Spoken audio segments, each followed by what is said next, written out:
Hello बच्चों, कैसे हैं आप सब। तो आज हम लोग 10th क्लास के हिस्ट्री का फर्स्ट चैप्टर पढ़ने जा रहे हैं। इस चैप्टर का नाम है यूरोप में राष्ट्रवाद। चैप्टर का नाम है यूरोप में राष्ट्रवाद।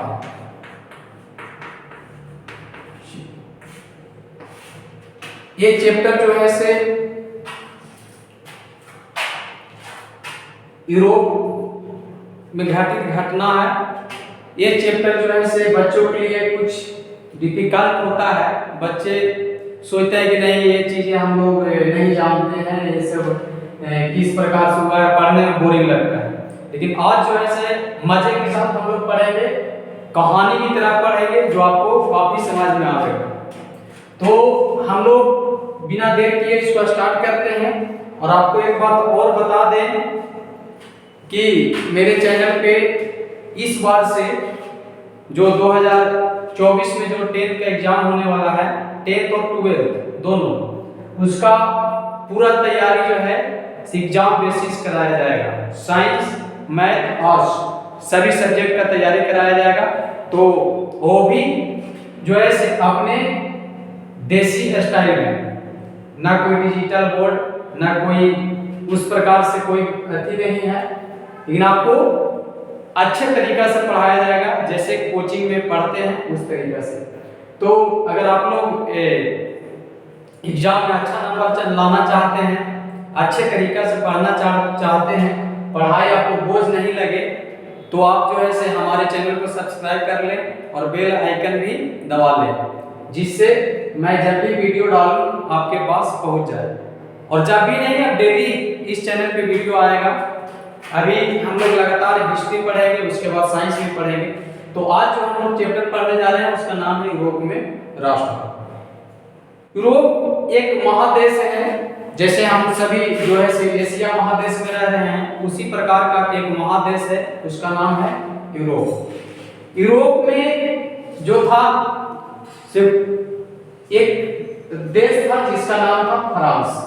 यूरोप में जो राष्ट्रवाद का शुरुआत हुआ, जहां से स्टार्ट हुआ, जहां से राष्ट्रवाद की भावना जगी, वो कहां से हुआ? फ्रांस से। ठीक है, आज हम लोग फ्रांस तक की चर्चा करेंगे और जो भी और जो बचा हुआ रहेगा उसको हम लोग अगले बार रखेंगे। तो सबसे पहले समझेंगे राष्ट्रवाद। आखिर राष्ट्रवाद होता क्या है? राष्ट्रवाद का अगर शाब्दिक अर्थ देखा जाए तो देश से प्रेम, देश से लगाव। अगर किसी व्यक्ति के अंदर बिना फायदा देखे, अपना फायदा बिना देखे अगर देश के प्रति लगाव हो जाता है, तो हम लोग कहेंगे कि उसके अंदर वो जो है व्यक्ति राष्ट्रवादी व्यक्ति है, और उसके अंदर जो भावना जाग रहा है वो राष्ट्रवाद का भावना। इस प्रकार से जो है राष्ट्रवाद का अर्थ होता है देश से प्रेम, देश से लगाव, देश के बारे में सोचना, इस प्रकार से।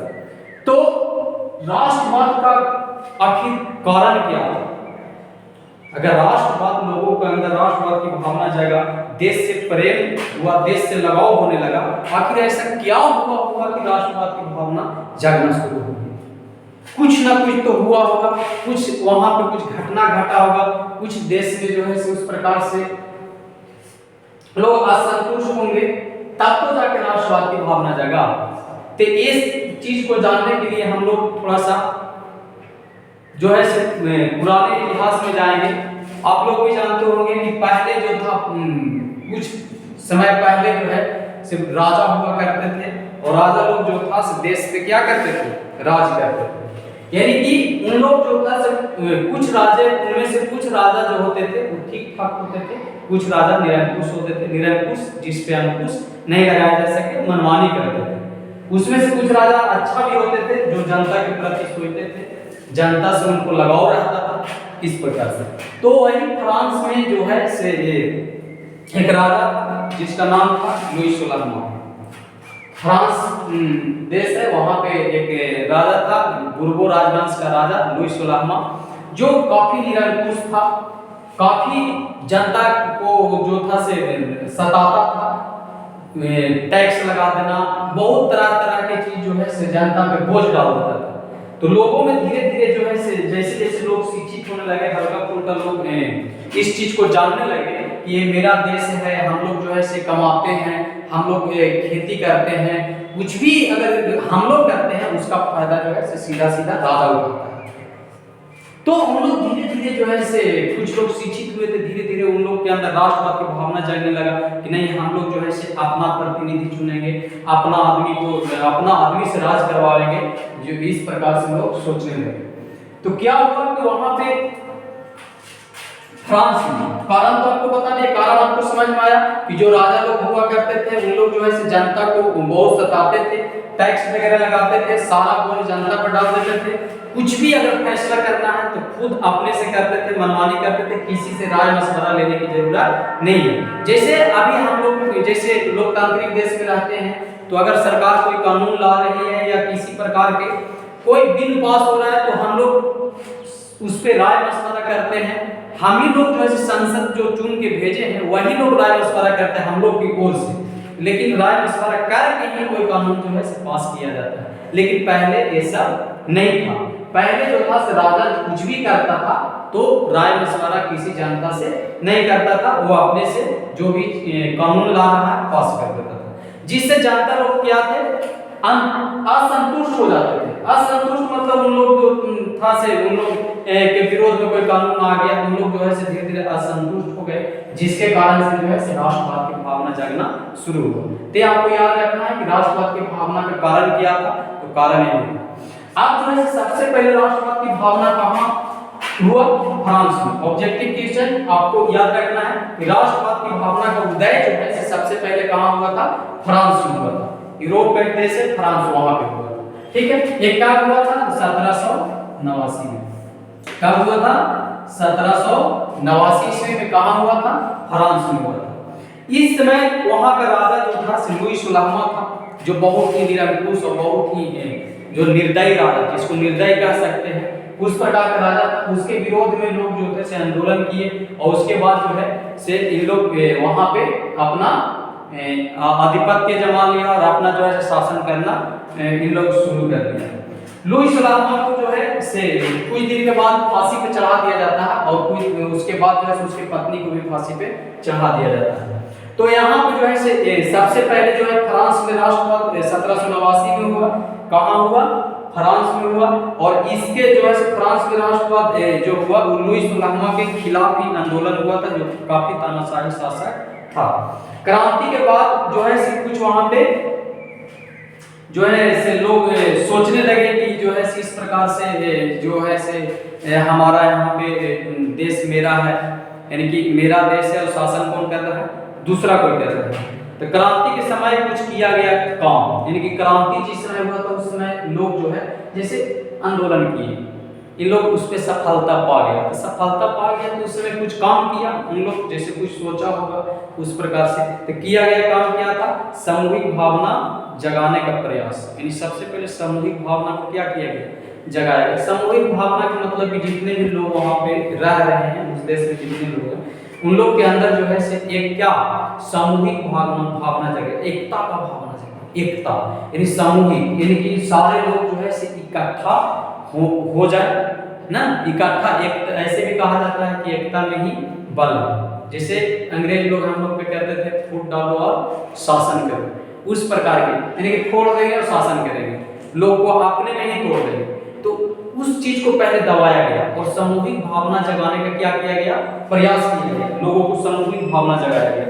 पितृभूमि यानी कि लोगों को बताया गया कि मेरा जमीन है, मेरे जो है पूर्वजों का जमीन है, इस पे मेरा अधिकार है, इस पे दूसरा का अधिकार नहीं है। इस प्रकार से लोग जो है से लोगों को अंदर भावना को डालने लगे, लोग बताने लगे। जो शिक्षित लोग होते थे, जो लोग मतलब सक्षम थे, उन लोग के पास जो था से ज्ञान था, तो उन लोग जो था से लोगों के बीच जाकर जो है से बताने लगे कि ये जमीन जो है से मेरा है और इस पे जो है से कोई दूसरा राज कैसे करेगा, कमाएंगे हम, खाएगा कोई दूसरा।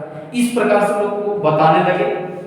उसके बाद जो है से यहाँ पे समान झंडा लगाया गया, यानी कि लोगों जब क्रांति खत्म हुआ उसके बाद ये सब चीजें हो रहा तो वहाँ चल रहा था। मतलब जब लुई सुलामा को इन लोग जो है से हरा दिया तो उसके बाद तो वहाँ पे समान झंडा लगाया गया। समान झंडा मतलब कि देखिए, जब भी आप सारे चीज को एक नहीं कर लेते हैं तब तक आप फूटे रहिए। तो इसलिए क्या किया गया बाबू कि सारे जो लोग थे उन लोग अलग अलग जाति में, अलग अलग धर्म में इस प्रकार से लोग बटे हुए थे और अपना अपना लोग झंडा भी लगाए हुए थे। तो अपना अपना झंडा लेकर के लोग जो है से अपना एकता उधर है, एक इधर है, एक ग्रुप उधर है, एक ग्रुप उधर है, इस प्रकार से लोग बटे हुए थे। तो क्या हुआ कि समान झंडा लाया गया। समान झंडा के मतलब कि यानी कि वहां पे कहा गया कि सभी का जो झंडा रहेगा एक समान रहेगा, उसी के जो है सब कोई मानेगा और उसी झंडा को हम अपना देश का झंडा मानेंगे। इस प्रकार से लोगों को जगाया गया। फिर क्रांति जब हो गया तो उसके बाद क्रांति के बाद फिर बहुत सारे काम किया गया। जैसे क्रांति हो गया तो वहां पे जो है ऐसे संविधान लागू किया गया। आपको पॉइंट बाय पॉइंट बतावेंगे। देखिए हिस्ट्री का मतलब होता है कि आपको यहाँ जो है बोर्ड पे लिख के नहीं बतावेंगे कि आपको ये चीज का परिभाषा आपको लिखना है, आपको खुद से जो जब हम बता रहे हैं पॉइंट बाय पॉइंट आपको समझना है और आपको कॉपी में नोट कर लेना है कि कारण क्या था, कब हुआ था। जब क्रांति हो गया, जब लुईस सुलामा को हरा दिया इन लोग, तो उसके बाद जो है क्या क्या काम किया गया। पॉइंट एग्जाम में आता है लिखने के लिए। लुईस सुलामा के बाद जब फ्रांस था तो फ्रांस में कौन कौन से काम किए गए, ठीक है। तो पॉइंट बाय पॉइंट आपको समझावेंगे शॉर्ट में, आप जो है इसको कॉपी में नोट्स कीजिएगा। सबसे पहला काम था कि यहाँ पे सभी को समान अधिकार दिया गया। जब लुईस सुलामा को हटा दिया गया तो वहां पे सबको समान अधिकार दिया गया। समान अधिकार बाबू की मतलब जो नीचा है, ऊंचा है, छोटा बड़ा, ये सब जो है से वहां पे खत्म कर दिया गया। जो नीच ऊंच में जाति में धर्म में जो विभेद था उसको खत्म कर दिया गया। वहां पे सभी को एक समान अधिकार दिया गया कि जो नीच जाति का रहेगा उसको भी वही अधिकार है, जो ऊंचा जाति का है उसका भी वही अधिकार है। तो सबसे पहले सभी को क्या दिया गया? समान अधिकार। ये सब जो है सब पॉइंट नोट कीजिएगा। समान अधिकार सबसे पहला काम ये किया गया, समान अधिकार। समान अधिकार क्या हुआ आपको समझ में आया? समान अधिकार मतलब सभी को एक समान अधिकार, ऊंचा नीचा नहीं। दूसरा था आपका एक यहाँ पे जो है आपको नया संविधान बनाया गया। नया संविधान। अब देश जब राजा का वहां से आधिपत्य खत्म हो गया, जब राजा यहाँ से लुईस सुलामा को हटा दिया गया तो वहां पे एक संविधान बनाया गया। संविधान मतलब वहां का कानून ना, वहां पे कानून बनाया गया और उस कानून को कोई एक आदमी नहीं बनाया। वहां पे जितने भी लोग रहने वाले थे सारे लोग के सहमति से एक नया क्या बनाया गया? संविधान। और जब जिस देश में संविधान बन जाता है, जिस देश में कानून बन जाता है, वो जो देश है वो लोकतांत्रिक की कैटेगरी में आ जाता है। वहां पे लगभग जो है लोकतंत्र हो जाता है। तो ये चीजें किया गया। वहां पे जो है से एक नया संविधान बनाया गया। उसके बाद जो है जो वहां पे देश के लिए लड़ते थे, जो सैनिक हुआ करते थे, जैसे राजा लोग सैनिक रखते थे, तो राजा लोग तो क्या है, सैनिक मरा गया या राजा के चलते कुछ भी हो गया उसको, तो उसको कोई जो है से शहीदों वाला दर्जा नहीं दिया जाता था। तो लोग क्या किए कि मतलब कि देश से लगाव को बढ़ाने के लिए शहीदों का दर्जा देने लगे। जो वहां पे सैनिक थे उनको जैसे शहीद होते थे उनको शहीद बोला जाता था। ये देश के लिए शहीद हुआ है, इनको हमें क्या करना चाहिए? पूजना चाहिए। इस प्रकार से इन शहीदों को नमन करने लगे। वहां के लोग जितने भी वहां के लोग थे उन लोग शहीदों को क्या करने लगे? नमन। यानी शहीद, जिससे क्या होगा कि लोग सैनिक में जाने के लिए ज्यादा जो है से रेडियो में ज्यादा जो है से इच्छुक होंगे वहां ना, कि नहीं शहीद होता है देश के लिए, अगर कोई मरता है तो उसको जो है से नमन किया जाता है, पूजा जाता है। इस प्रकार से जैसे हमारे देश में अभी वर्तमान में क्या है, कोई अगर आर्मी वाले या कोई भी हमारे फौजी भाई अगर कोई शहीद हो जाते हैं तो हम लोग यहाँ पे क्या देते हैं? उनको श्रद्धांजलि देते हैं, उनको नमन करते हैं, कैंडल मार्च करते हैं, मतलब इस प्रकार से। तो लोग जो देखते हैं उन लोग को लगता है, जो बच्चा होता है उन लोग को लगता है, अंदर से युवा लोग को जोश जागता है कि हम भी जो है सैनिक में जाएंगे और जो है हम भी शहीद होंगे, तो हमको भी इस तरीके से लोग श्रद्धांजलि देंगे। इस प्रकार से नाम होगा, मतलब जोश आता था। इसलिए जो है वहां पे शहीदों को क्या करने लगे? लोग नमन करने लगे। फिर उसके बाद क्या हुआ? समानती व्यवस्था को समाप्त कर दिया गया। बाबू चौथा पॉइंट है समानती व्यवस्था को समाप्त कर दिया गया। अब बताइए समानती व्यवस्था क्या है? समानती व्यवस्था जो राजा था, जो उसका जो व्यवस्था था, उस व्यवस्था को क्या कर दिया गया? समाप्त। जैसे अब नया नया संविधान बन गया, तो नया संविधान बना तो पहले वाला जितना व्यवस्था था जो राजा लाया था उसको लोग क्या कर दिया, समाप्त कर दिया। ठीक है, उसके बाद क्या किया, आंतरिक आयात निर्यात पे कर जो है से खत्म कर दिया। पांचवा इसको लिख लीजिएगा बाबू, कर, डायरेक्ट कर लिख दे रहे हैं, कर यानी आंतरिक जो कर था, आंतरिक कर जो लिया जाता था, जैसे आंतरिक कर का मतलब अपने ही देश में ना, अपने ही देश में, जैसे आप विदेश कोई जो है कोई भी सामान है आप विदेश भेज रहे हैं, तो विदेश भेजिएगा तो उसमें क्या होता है कि आपको टैक्स देना पड़ता है, बहुत ज्यादा टैक्स लगता है। तो अगर देश के भीतर ही अगर कोई चीज का खरीद बिक्री हो रहा है, जैसे हम लोग मान लीजिए बिहार में है और बिहार में टमाटर ज्यादा है, तो इसको अगर हम अदर जो स्टेट है वहां पे अगर बेचने जा रहे हैं तो वहां पे राजा लोग टैक्स लगाते थे, टैक्स देना पड़ता था, जिससे किसान लोग को काफी ज्यादा नुकसान होता था, घाटा होता था ना। तो उस चीज को कर क्या कर दिया गया, समाप्त, टैक्स को समाप्त कर दिया गया, कह दिया गया कि अब किसी का आंतरिक आयात निर्यात में कोई टैक्स नहीं देना होगा। लोग और उत्साहित होने लगे, यानी राष्ट्रवाद का भावना अभी तो स्टार्ट हुआ है, अभी चैप्टर आगे जैसे जैसे बढ़ेगा, देखिए कितना यहाँ पे जो है से किस प्रकार से लोग जो है से राष्ट्रवाद उन लोगों के अंदर आया, किस प्रकार से लोग जो है से राजा के खिलाफ एकदम आंदोलन के लिए उतारू हो गए। अभी तो स्टार्ट हुआ है, अभी 216वां धारा के इतना चीज लागू किया जाए, एक इसलिए लाया जा रहा है कि लोग जो है से जागरूक हो, लोग को समझ में आए कि जो है से राजा जो राज करता है वो और अगर जनता जो शासन करता है उसमें क्या अंतर है।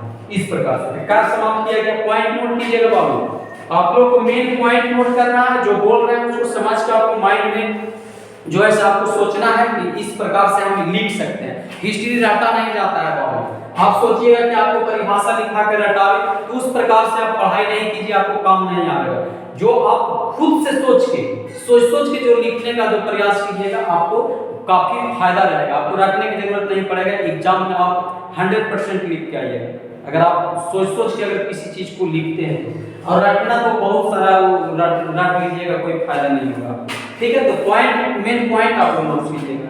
नेक्स्ट उसके बाद है जो है नाप तौल की नई पद्धति, नाप तौल की नई पद्धति, नाप तौल। देखिए बाबू, नाप तौल की नई पद्धति लाई गई ना, नाप तौल वाला नई पद्धति लाया गया। नई पद्धति मतलब कि जैसे पहले का जो सिस्टम था वो नाप तौल का अलग सिस्टम था ना, अलग सिस्टम कहने का मतलब है कि उसमें जो है से यहाँ जो चीज माप रहे हैं वो जो है से दूसरे अगर लोग राजा के पास लेके जा रहे हैं या कहीं लेके जा रहे हैं तो उसमें जो है से कम या ज्यादा होता है। तो माप तौल की पद्धति को डायरेक्ट क्या कर दिया, चेंज कर दिया, यानी माप तौल की पद्धति था उसको भी लोग क्या कर दिए, समाप्त कर दिए। उसके बाद जो था स्टेटस जनरल यानी नेशनल असेंबली बनाया गया, national assembly, national assembly, national assembly. देखिए बाबू, नेशनल असेंबली बनाया गया, जैसे जो भी संवैधानिक जो चुन के जाएंगे, जिनको जनता लोग चुन के भेजेगा उन लोग को बैठने के लिए, जैसे हम लोग पास क्या है संसद भवन है, जहाँ पे सांसद लोग क्या करते हैं, हम लोग चुन के भेजते हैं, वहाँ पे बैठते हैं और देश के प्रति लोग वहाँ पे बात विचार करते हैं, देश में क्या होना चाहिए क्या नहीं होना चाहिए, कहाँ पे किस चीज का कमी है, इस प्रकार से जो बातचीत करते हैं जो संसद लोग बैठते हैं, उस प्रकार के हम लोग पास संसद भवन, तो वहाँ एक नेशनल असेंबली, फ्रांस में उसको क्या बोलते हैं, नेशनल असेंबली, एक नेशनल असेंबली जो है बनाया गया, जहाँ पे जो है सारे लोग बैठ के क्या कर सके, वहाँ पे जो है बातचीत कर सके, देश के प्रति सोच सके। अब इसके बाद वहां पे जो है से 8वां पॉइंट, फ्रेंच को राष्ट्रीय भाषा, फ्रेंच को राष्ट्रीय भाषा घोषित कर दिया गया, फ्रेंच को राष्ट्रीय भाषा घोषित कर दिया। बाबू ये भी देखो, इससे भी बहुत ज्यादा दिक्कत होता है, आप खुद सोच सकते हैं। अदर स्टेट में जितने भी हैं, जैसे एक ही कंट्री में अदर स्टेट में अलग अलग भाषा बोला जाता है, जिससे जो है लोग टूटे हुए रहते हैं, एकजुट नहीं हो पाते हैं, भाषा के लिए लड़ाई करते हैं कि मेरा भाषा ये है, तमिल में रहता है तो मेरा भाषा तमिल है, जो उड़ीसा में है मेरा भाषा उड़िया है, बिहार में है मेरा भाषा भोजपुरी है, मगही है, इस प्रकार से लोग जो है अपने में लड़ते रहते हैं। तो क्या किया गया वहां पे, जो बुद्धिजीवी जो लोग थे, जो लोग ये सब चीजें चेंज कर रहे थे ना, ये सब चीजें बना रहे थे क्रांति के बाद, उन लोग एक चीज और बनाया कि फ्रेंच को राष्ट्रीय भाषा घोषित कर दिया। फ्रेंच को राष्ट्रीय भाषा यानी कि फ्रेंच जो है से राष्ट्रीय भाषा है, और इसको जो है से सभी लोग इसी को आप क्या करेंगे बोलचाल में प्रयोग करेंगे। कहीं पे भी कोई चीज जाएंगे, किसी से बात करेंगे तो फ्रेंच भाषा में ही बात करेंगे। इससे क्या होगा कि अपनापन आएगा। अपनापन मतलब कि लगेगा नहीं ये मेरा ही है। जैसे मान लीजिए कि हम लोग भारत का राष्ट्रीय भाषा हिंदी है, अगर आप विदेश कहीं चले जाते हैं और वहां भी कोई अगर आपको हिंदी बोलने वाला मिल जाए तब तो मजा आ जाएगा ना। हिंदी बोलने वाला अगर वहां भी मिल जाए तो कितना मजा आ जाएगा। उसी प्रकार से लगता है ना ये अपना है, मेरा देश का है, हिंदी बोलता है। अगर कोई उसमें विपत्ति भी आता है तो साथ देने लगते हैं, होता है इस प्रकार से। तो उसी प्रकार से बोला गया कि फ्रेंच जो है राष्ट्रीय भाषा है और सभी लोग इसी को बोलचाल में क्या करेंगे प्रयोग करेंगे, जिससे जो है से एकता बनेगा ना, लोग एकजुट होंगे कि नहीं सभी का भाषा क्या है एक है, हम लोग सारे लोग क्या फ्रेंच हैं, सारे लोग फ्रांस के रहने वाले हैं। इस प्रकार की भावना जगेगा जो टूटे हुए हैं उन लोग के बीच में। फिर वहां पे और भी चीजें किया गया। उसके बाद जो है 1793 में लुई सुलामा को फिर उसके बाद क्या कर दिया गया, बहुत गर्मी है जी, गर्मी परेशान कर रही है। चलिए तो 1917 में याद रखिएगा बाबू, 1917 में जो है वहां पे लुई सुलामा जो था उसको क्या कर दिया गया 1917 नहीं सॉरी 1793 में जी 1917 में तो रूसी क्रांति हो गया, तो वहां पे नहीं जाएंगे अभी। 1793 में जो है से क्या हुआ, 1793 में लुई सुलामा जो था उसको गिलोटिन पर चढ़ा करके क्या दे दिया गया, फांसी दे दिया गया। सारा काम जब ये सब कर दिया गया, उसको पहले जो है से कैद करके रखा गया था। ये सारे काम जब हो रहे थे उसके बाद जो है लुई सुलामा को जो है 1793 में गिलोटिन पर चढ़ा करके क्या कर दिया गया, फांसी दे दिया गया। और उसके बाद कहा जाता है कि कुछ दिन बाद जो है उसकी पत्नी को भी फांसी दे दिया गया था। इस प्रकार से जो है आपको पॉइंट्स नोट करना है। इस प्रकार से अगर आप पढ़ते हैं और अगर आप इस तरीके से लिखिएगा आपको तो एग्जाम में अच्छा नंबर आएगा। आप जो है इसको क्या कीजिए, कैसे लिखिएगा, आप लोग सोच रहे होंगे सर तो आप बोल के बता दिए लिखिए कैसे, तो आपको यहाँ से क्वेश्चन इस प्रकार से आ सकता है कि जब 1789 की क्रांति हुआ, लुई सुलामा को जब वहां से हटाया गया तो उसके बाद जो है कौन-कौन से काम किए गए हैं। तो आपको याद होगा कौन-कौन से काम किए गए, समान अधिकार, नया संविधान, शहीदों का नमन, समानता व्यवस्था, कर समाप्त किया गया, आयात निर्यात पे नाप तौल का नया पद्धति आया, नेशनल असेंबली बनाया गया जहां पे लोग बैठ करके क्या कर सके, बातचीत कर सके, और फ्रेंच को राष्ट्रीय भाषा बनाया गया। अब ये जब सारा चीज हो रहा था इसके पीछे तो कोई होगा, उसका नाम आता है जो इस राष्ट्रवाद का जो भावना को जो जगाया, उस जो व्यक्ति था उसको माना जाता है नेपोलियन बोनापार्ट। हीरो था, हीरो। कुछ अच्छे काम भी किया है, कुछ अपने लाइफ में जीवन में कुछ गलत काम भी किया है, हर एक इंसान के अंदर होता है। तो नेपोलियन बोनापार्ट, पहले इसको हम लोग अच्छाइयों के बारे में पढ़ेंगे, उसके बाद हम बुराई भी बतावेंगे इसको। अच्छाई के साथ साथ बुराई भी होता है जी, यानी कि ये बहुत ही अच्छा, पहले हम लोग जानेंगे बहुत ही अच्छा इंसान था, ठीक, नेपोलियन बोनापार्ट, ठीक। ये जो था से सारा चीज जब हो रहा था तो वो भी था यहाँ पे जो है ये सारे चीज को देख रहा था कि फ्रांस में इस प्रकार की घटना घट रहा है। उसके बाद इसका एंट्री होता है, और जब एंट्री होता है तो ये जो है विश्व में जो है राष्ट्रवाद की भावना को प्रचार करने में अहम भूमिका निभाता है। तो आपसे क्वेश्चन पूछेगा कि यूरोप में जो राष्ट्रवाद हुआ था उसके प्रचार प्रसार में सबसे बड़ा योगदान किसका था, तो नेपोलियन बोनापार्ट, ठीक। ऑब्जेक्टिव क्वेश्चन है। चलिए नेपोलियन बोनापार्ट जो है उसके बाद जब ये लुई सुलामा खत्म हो जाता है तो उसके बाद वहां का शासक यही बनता है। चलिए इसके बारे में, नेपोलियन बोनापार्ट जो था से यूरोप में जब राष्ट्रवाद की भावना का प्रचारक किसको माना जाता है, तो किस प्रकार से प्रचार किया। जैसे आप मान लीजिए कि पढ़ाई कर रहे हैं तो आपका पढ़ने का जो तरीका है, आप किस तरीका से पढ़ेंगे कि आपको जो है आगे सफलता मिलेगा ना। या कोई भी व्यक्ति मान लीजिए कोई दुकान खोल रहा है, बिजनेस कर रहा है, तो उसका भी एक पर्पस होता है कि हम किस प्रकार से जो है वस्तु को बेचेंगे, किस प्रकार से हम दुकान को मैनेज करें कि जो है कस्टमर हमारे पास ज्यादा आए। ठीक ना।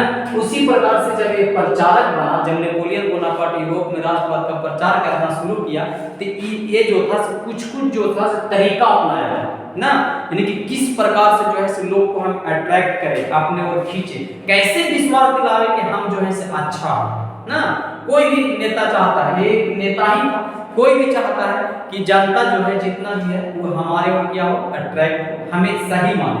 तो सही मानने के लिए कुछ मैनिफेस्टो होता है, यानी कि जो भी सरकार वगैरह आती है तो अपना मैनिफेस्टो देती है कि मतलब हम आएंगे सरकार में तो ऐसे करेंगे, ऐसे करेंगे, इस प्रकार से करेंगे। तो ये जो था से बहुत सारा इसका योगदान था। तो ये जो था से लोगों को अट्रैक्ट करने के लिए कौन कौन से तरीका अपनाया नेपोलियन बोनापार्ट। क्वेश्चन समझिएगा यहाँ पे, क्वेश्चन आपका है कि नेपोलियन बोनापार्ट जो था से राष्ट्रवाद के प्रचार में जो था से कौन कौन से तरीका को अपनाया, किस प्रकार से लोगों को अपनी ओर आकर्षित किया, उसका विवरण करें। तो आप क्या इसको कीजिएगा, हम पॉइंट बाय पॉइंट आपको बताएंगे, आप नोट्स बनाइएगा, ठीक है। आप जो है उसको डिटेल से लिखिएगा, हम पॉइंट भी बता देंगे, इसको थोड़ा सा हिस्ट्री है बाबू, इसको थोड़ा सा हम बताएंगे, समझाएंगे खाली, अब नोट्स आपको बनाना है ना। अब 10th क्लास में चले गए, आप बच्चा थोड़ी है आप कि आपको सारा चीज हटाया जाएगा। अब 10th क्लास का बच्चा मतलब सोचने का आपके अंदर जो है क्षमता है, आप किसी चीज के बारे में सोच सकते हैं ना, तो आप सोच के ही इसको कीजिएगा।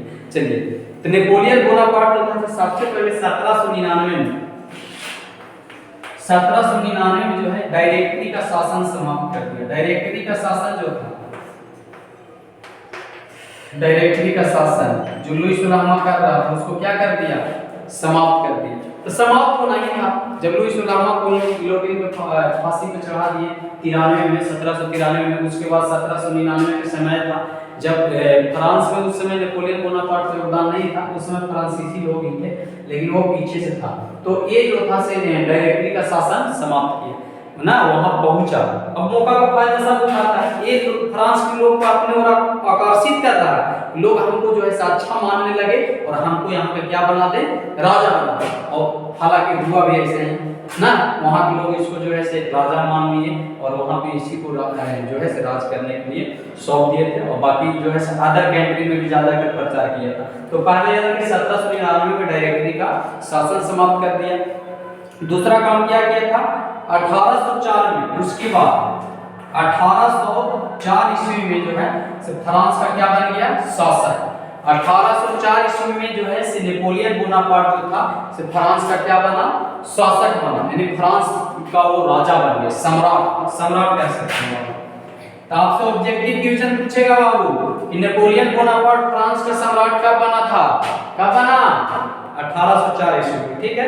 आप लोग ऑब्जेक्टिव अभी भी क्लियर कर रहे हैं कुछ, लेकिन आप लोग टेंशन नहीं लीजिए, आपको इस चैप्टर को जब हम पूरी तरह से, जब इस तरीके से हम पढ़ा लेंगे, पूरा सब्जेक्टिव कंप्लीट करवा लेंगे, उसके बाद इसमें से हम जो है से बहुत सारे आपको VVI जो क्वेश्चन है, जो इम्पोर्टेंट क्वेश्चन है, जो एग्जाम बेसिस जो ऑब्जेक्टिव क्वेश्चन है, उसको हम पूरा करवाएंगे।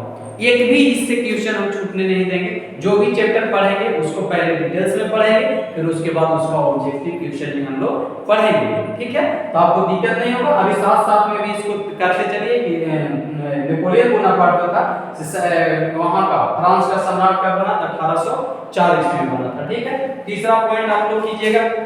तीसरा पॉइंट है कि नेपोलियन जो था वहां का सम्राट बना, उसके बाद जो है नेपोलियन संहिता लागू किया। नेपोलियन संहिता,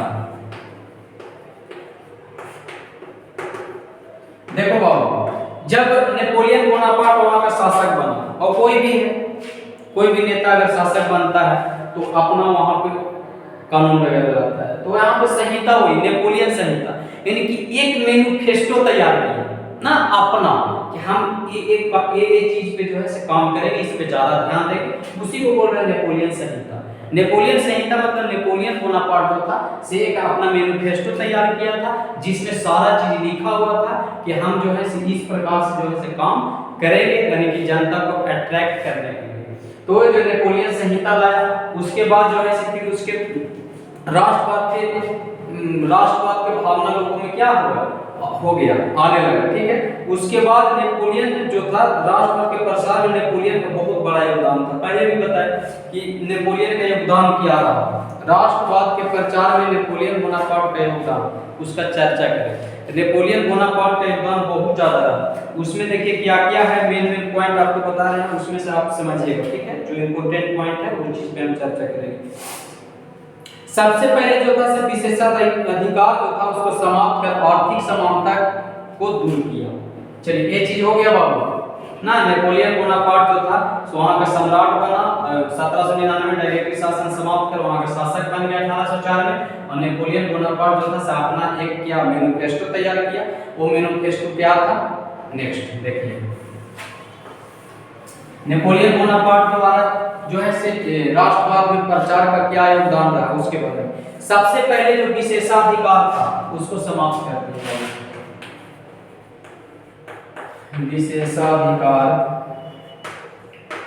विशेषाधिकार को क्या कर दिया, समाप्त कर दिया। समाप्त मतलब कि जो कुछ खास लोग स्टार्टिंग में ही बताए थे कि जो राजा लोग होते थे अपना चाटुकार रखते थे, दलाल रखते थे और उन्हीं को क्या करते थे, अधिकार देते थे। कोई भी काम है जैसे किसान लोग को उसको देख रेख करना, इधर कोई काम है उसको ये देख रेख करना, मतलब उसके अगल बगल रहने वाले जो लोग रहते थे उन्हीं को जो था अधिकार आता था सब चीजों पे। लेकिन उस विशेषाधिकार को क्या कर दिया नेपोलियन बोनापार्ट, समाप्त कर दिया। समाप्त कर दिया मतलब कि उस जो राजा द्वारा जो लागू किया गया था, कुछ खास जो गिने चुने लोग होते थे उनके पास जो अधिकार था उस अधिकार को समाप्त कर दिया और लागू कर दिया कि जितने भी लोग हैं, जो भी यहाँ की जनता है, सभी का समान अधिकार है। ये चीज को समाप्त कर जो है असमानता को दूर कर दिया और समान अधिकार लागू कर दिया। उसके बाद जो है कानून के समक्ष सबको बराबरी का हक अधिकार दिया। दूसरा पॉइंट है कि कानून के समक्ष सबको बराबरी का अधिकार। कानून के समक्ष सबके बराबरी का अधिकार। बराबरी, चलिए बराबरी शॉर्ट लिखा, यानी कानून के समक्ष सभी के क्या दिया, बराबरी का अधिकार। बराबरी मतलब कि जो भी कानून बनेगा, जो नया संविधान जो लागू हो रहा है उस संविधान में जो है सभी को जो है से क्या मिलेगा, बराबर अधिकार मिलेगा ना। कोई मतलब ऊंचा नीचा नहीं रहेगा, सभी लोग जितने भी रहेंगे सारे लोग को अधिकार जो है से क्या रहेगा, बराबर का अधिकार रहेगा। बराबर मतलब कि उसमें कानून बना दिया जाएगा कि कोई ऊंच नीच नहीं रहे, सभी को कोई भी चीज है तो सभी को उसमें समान का हक अधिकार रहेगा। इस प्रकार से किया। उसके बाद समानती व्यवस्था समाप्त कर दिया और किसानों को भूदासत्व समाप्त कर दिया। भूदासत्व मतलब होता है ना, भूमि जो जैसे आप लोग पहले जो राजा होते थे वो किसान को कुछ एरिया दे देते थे ना, कुछ क्षेत्र दे देते थे कि इसमें तुमको खेती करना है, अब बरसात हो या ना हो, ठीक है, आपका फसल किसी कारण बस खराब हो गया, उसको से कुछ लेना देना राजा को नहीं है। राजा इतना निर्दयी होता था ना, आपको देखने नहीं आएगा कि आपके यहाँ फसल जो है से आपको खराब हो गया है, बर्बाद हो गया है, तो आपका जो है से आपको फसल वहाँ नहीं पहुँचा, नहीं, आपका फसल बर्बाद हो जाए, चाहे बरसात नहीं हो जाए, कुछ भी हो जाए, आपको वहाँ पे जितना बोला जाएगा, जितना जो आपको कहा हुआ रहेगा कि इतना आपको देना है तो देना। इस प्रकार से उस चीज को जो है नेपोलियन क्या कर दिया, समाप्त कर दिया। नेपोलियन बोनापार्ट जो था से जो किसान लोग थे उनके राहत के लिए इस कानून को क्या कर दिया, समाप्त कर दिया ना, यानी कि सारा भूमि जिसका था उसको दे दिया, लाओ अपने से इसमें खेती करो, अपने रखो, अपने करो, इस प्रकार से कर दिया। यानी कि ये लोग बहुत दिमाग वाला था। अभी इसके बारे में देखिए ना, ये जो नेपोलियन था बहुत दिमाग वाला था बाबू, आप लोग हल्के में अभी नहीं लीजिएगा। ये अभी क्या कर रहा है, लोग के विश्वास को जीत रहा है ना। पहले लोग को दिल में जगह बना लेगा, उसके बाद जो है देखिएगा क्या करेगा, ठीक है। तो पहले लोगों को विश्वास से जीत रहा है, और कोई भी काम करने से पहले आपको विश्वास को जीतना पड़ेगा ना, उसके बाद आप खेलिएगा इस प्रकार से। तो ये इस प्रकार से किया। उसके बाद जो था और भी चीजें किया, यातायात और संचार व्यवस्था में सुधार किया, बहुत सारा सुधार किया था बाबू। यातायात वहाँ जो था ना एकदम जर्जर स्थिति, बस राजा के दरबार तक जाना है वो पूरा अच्छा ना, रास्ता भी सब सही है, सब ठीक है, लेकिन जहाँ पे लोग रह रहे हैं, गरीब लोग रह रहे हैं, वहाँ पे एकदम जर्जर। तो वहाँ क्या किया नेपोलियन बोनापार्ट, यातायात में सुधार किया। यातायात में सुधार किया, यानी कि रास्ता वगैरह बनवाया। जहाँ पे लोग जैसे रह रहे तो वहां से आने जाने का रास्ता नहीं था, उस रास्ता में क्या किया, सुधार किया। और संचार व्यवस्था में भी सुधार किया बाबू। संचार व्यवस्था समझ में आता है? जी सर आता है, बोलिए ना जी, बोलिएगा तो नहीं आवाज आएगा। हाँ चलिए ठीक है। यानी कि संचार व्यवस्था, यानी संचार व्यवस्था में भी सुधार किया। संचार व्यवस्था जो प्रचार प्रसार का जो सिस्टम था उसमें भी सुधार किया। लोग के पास कोई नीति वगैरह नहीं पहुंचता था, तो वो सब चीज में भी क्या किया, सुधार किया। किसके बात कर रहे हैं जी? Napoleon Bonaparte. नेपोलियन बोनापार्ट ये सब चीज में क्या किया था, सुधार किया था। उसके बाद जो है आपको समान शुल्क, समान नाप तोल, ये सब पद दिलाया था। यानी कि सभी को समान शुल्क ना, कोई ज्यादा ना कोई कम, सभी को समान शुल्क।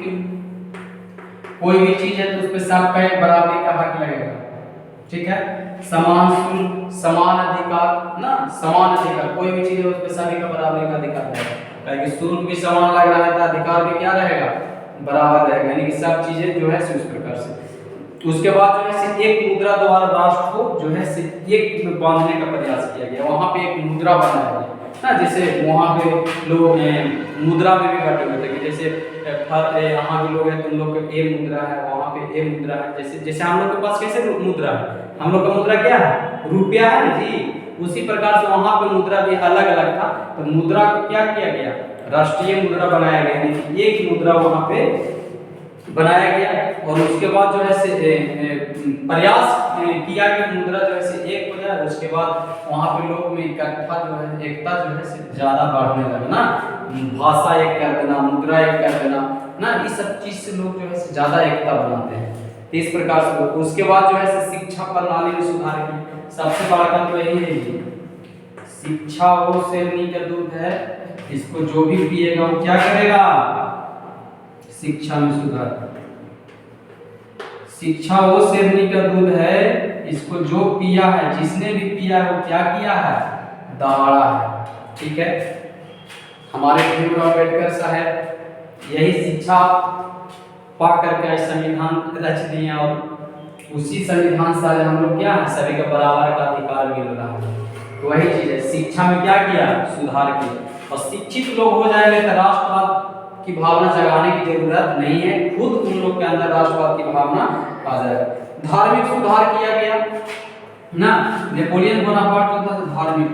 देखिए आज भी इस चीज को लोग बढ़ावा दे रहे हैं, और पहले भी ये चीजें था, ठीक है बाबू, पहले भी ये चीजें था। पहले भी लोग धर्म के प्रति ज्यादा एक्टिव रहते थे ना, यानी जो है मेरा सब ये धर्म के चलते मार काट बहुत, मतलब इस तरीका से लोग करते थे। तो धार्मिक सुधार भी किया ना, देखा कि मतलब कि धर्म, जिस धर्म के ज्यादा लोग हैं वहाँ पे फ्रांस में उस धर्म में जैसे चर्च में ईसाई लोग जैसे थे, तो चर्च की संपत्ति जब्त कर लिया। यानी कि उस प्रकार से चर्च की संपत्ति जितना था, जितना भी आता था सारे को क्या कर लिया, जब्त कर दिया। वो जो संपत्ति जो आता था, अभी भी मंदिर मस्जिद में जो भी संपत्ति वगैरह आता है, कोई खास जो गिने चुने लोग रहते हैं उन्हीं के पास चला जाता है। इतना भारत में इतना बड़ा बड़ा मंदिर है, सभी जगह पे पैसा आता है, उसमें से आया 10 को बोला जाएगा कि 2 आया। मान लीजिए हम एग्जाम्पल दे रहे हैं, 10 रुपया आएगा तो बोलेगा कि 2 रुपया आया, और 2 रुपया के हिसाब हो गया 8 रुपया का, यानी गिने चुने लोगों के पास चला जाता है। तो उसी प्रकार से है, यानी कि यहाँ पे जो चर्च का जो संपत्ति था उसको क्या कर लिया था, नेपोलियन बोनापार्ट जब्त कर लिया था। इस प्रकार से जो है यूरोप में राष्ट्रवाद का भावना धीरे धीरे क्या हो रहा है जी, पनप रहा है। तिल्ली मार दिए हैं, आग भभकने वाला है, ठीक है। आज तिल्ली मारे हैं, कल आग भभकावेंगे, ठीक है। तो ज्यादा हो रहा है, आप लोग को भी थोड़ा सा ज्यादा होने लगेगा, वीडियो कुछ लंबा हो जाएगा, तो शॉर्ट ही वीडियो बनाएंगे। इतना आप कंप्लीट कीजिएगा तो इसके आगे कर देंगे। इस प्रकार से पढ़िएगा तो और ज्यादा मजा आएगा, एक ही दिन में ज्यादा आपको फिर अच्छे हो जाएगा। तो आज हम लोग यहीं पर स्टॉप करते हैं, फिर से इसको थोड़ा सा देखते हैं। देखिए यूरोप में राष्ट्रवाद का मतलब देश से क्या होना, लगाव होना, यानी देश के प्रति जो है सबको बिना फायदा देखे देश के प्रति आपको समर्पित होने के लिए अगर आप तैयार हो गए, आप समझ जाइए कि राष्ट्रवादी, ठीक है। ये राष्ट्रवाद की भावना सबसे पहले कहाँ जाएगा, फ्रांस में जाएगा 1789 ईस्वी में। काहे जगह, काहे कि पहले के जमाने में राजा महाराजा लोग होते थे जो काफी निरंकुश और क्या होते थे, निर्दयी होते थे, जो जनता के प्रति जो है ध्यान नहीं देते थे, जिससे जनता लोग क्या हो जाते हैं, असंतुष्ट। और असंतुष्ट जब हो गए तो उसके कारण जो है धीरे धीरे राष्ट्रवाद की भावना जागना शुरू हो गया कि मेरा देश, मेरा खेत, मेरा सारा चीज और राज कोई और कर रहा है, इस प्रकार से। फिर वहाँ पे जो है से राष्ट्रवादी लोग जो थे से आंदोलन किए, लुईस उलामा को जो है वहाँ पे हटा दिया जाता है, जो बुर्बो राजवंश के शासक था। लुईस उलामा किस वंश का शासक था, ऑब्जेक्टिव में पूछता है, बुर्बो राजवंश का शासक था। इस वंश को समाप्त कर दिया गया और 1793 में लुईस उलामा को गिलेटिन पे चढ़ा के क्या कर दिया गया, फांसी कर दिया गया। उसके बाद फिर जो है यहाँ पे बहुत सारे काम में सुधार किया जाता है, यानी कि नया संविधान बनाया जाता है ना, लोग को सम्मान का अधिकार दिया जाता है, लोग जो आयात निर्यात जो कर था उसको माफ किया जाता है, यानी कि वो सब कर जो है समाप्त कर दिया गया और विशेषाधिकार ये सब क्या कर दिया गया, समाप्त कर दिया गया। एक समान वहाँ पे संविधान का क्या हुआ, निर्माण हुआ। उस संविधान के जरिए सारे लोग वहाँ के क्या हो गए, एक समान हो गए। उसके बाद नेपोलियन बोनापार्ट आता है। नेपोलियन बोनापार्ट 1799 में, कब जी, 1799 में डायरेक्टरी का शासन समाप्त कर देता है और वहां पे अपना कब्जा कर लेता है और 1804 ईस्वी में वहां का फ्रांस का क्या बन जाता है, सम्राट बन जाता है। उसके बाद जो है नेपोलियन बोनापार्ट जो है लोगों को अट्रैक्ट करने के लिए, बहुत दिमाग वाला था, लोगों को जो है अट्रैक्ट करने के लिए, लोगों को विश्वास को जीतने के लिए उसने बहुत सारा जो है मैनिफेस्टो यानी कि नेपोलियन संहिता जिसको हम बोल रहे हैं, नेपोलियन संहिता लाता है। उसमें जो है विशेषाधिकार समाप्त करता है, जो गिने जिन लोगों के पास जो अधिकार था उसको समाप्त कर दिया और समान का अधिकार कर दिया।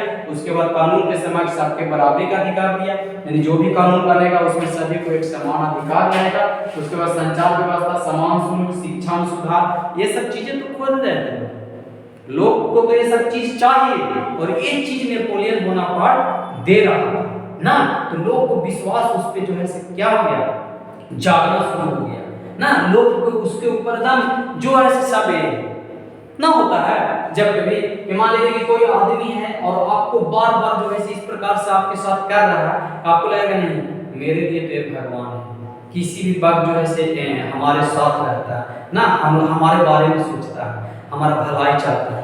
तो इस प्रकार से जो नेपोलियन बोनापार्ट था ये लोगों को विश्वास को क्या कर रहा था, जीत रहा था ना, कि लोग सारे लोग। अब फ्रांस में तो इसको लोग चाहने लगे, चाहिए रहे थे, बनाइए थे सम्राट, और फ्रांस में तो काम कर ही रहा था। लेकिन अदर कंट्री, अगल बगल वाले देश देख रहे थे क्या चल रहा है, इसके बाद अगल बगल वाले देश इस पे क्या करना, विश्वास करने लगे थे धीरे धीरे। ठीक है, यहाँ इसके बाद देखिए आग यहाँ से जो है आग सुलग गया है, भागने में देरी है, तो हम लोग यहीं तक आज पढ़ेंगे। इसके बाद जो है अगला वीडियो में यहाँ से हम लोग स्टार्ट करेंगे नेपोलियन बोनापार्ट जो था से अदर कंट्री में कैसे जो है से अपना प्रचार प्रसार किया। ठीक है, तो इस प्रकार से सारे चीज को हम लोग अच्छे तरीका से करेंगे। अगर आप लोग अच्छे तरीके से पढ़ना चाहते हैं, एग्जाम में अच्छा नंबर लाना चाहते हैं, तो आप चैनल को सब्सक्राइब कीजिए और अपने दोस्तों के पास जो अपने यार दोस्त हैं उनके पास भी इस वीडियो को शेयर कीजिए जो अच्छे से पढ़ सके ना। आपको कोई कोचिंग की जरूरत नहीं पड़ेगा, अगर आप हमसे जुड़े रहिएगा तो कोई कोचिंग आने जाने की जरूरत नहीं है। आपको टोटल चीज वादा करते हैं कि आप लोग एग्जाम से पहले तक 1 महीना पहले तक जो है आपकी सारी चीज का तैयारी करवा दूंगा, फिर आप फिट हो जाइएगा, आपके अंदर जोश रहेगा कि एग्जाम कब हो कि हम लिख सके ना। तो इस प्रकार से हम तैयार आप लोग को करेंगे कि आप लोग एग्जाम में अच्छा नंबर लाइएगा। तो आप लोग जो है से अपने दोस्तों के पास भी इस वीडियो को पहुंचाइए, उन लोग भी इसका फायदा उठा सके। धन्यवाद।